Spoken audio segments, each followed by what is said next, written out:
Welcome back to the Fight House Digital Desk. I'm your digital host. We have arrived at the heavyweights. And folks, this bout is what we call a crossroads fight.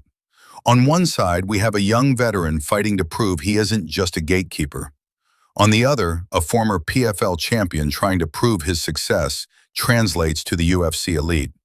We are talking about Serghei, the polar bear Spivac, welcoming Ante, walking trouble, Delija to the deep end of the division. Let's look at Serghei Spivac first. Spivac is in a weird spot.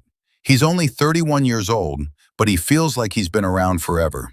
He has wins over Derek Lewis, Tai Tuivasa, and he just submitted Marcin Tybura in a rematch.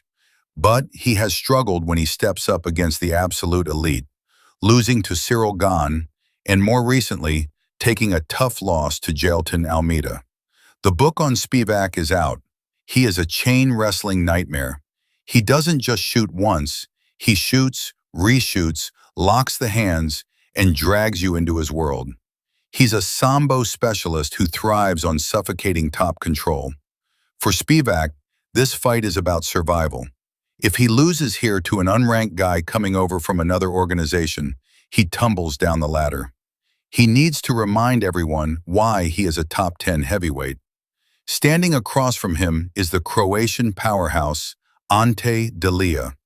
If you didn't watch the PFL, let me catch you up. Delija is the 2022 PFL heavyweight champion. He is a protege of the legendary Cro Cop, and you can see that DNA in his style. He's aggressive, he pushes a pace that most heavyweights can't match, and he has serious power in his hands. His UFC run has been a mixed bag so far. He smashed Tybura in his debut, but then dropped a controversial one to Waldo Cortez Acosta. He is currently a slight betting favorite, which tells you that the oddsmakers respect his pedigree. He isn't here to just take part, he wants to take Spivac's ranking. So, how does this fight play out? Here is my key to victory. This is the classic striker versus grappler dynamic, but with heavyweight consequences. For Serghei Spivac, the key is single-minded wrestling. Spivac cannot hang out on the feet. Delija hits too hard and is too durable. Spivac needs to do what he did to Derek Lewis, close the distance immediately, force the clinch, and hit that hip toss. Delija has good takedown defense, but he hasn't felt Spivac's relentless chain wrestling yet. If Spivac gets on top, he melts people. For Ante Delija, the key is bully the bully. Delija trains with Cro Cop. He knows how to sprawl. He needs to make Spivac pay for every entry. I want to see Delija using uppercuts when Spivac changes levels. And crucially, he has to keep the fight in the center of the cage. If he backs up to the fence, he is playing Spivac's game.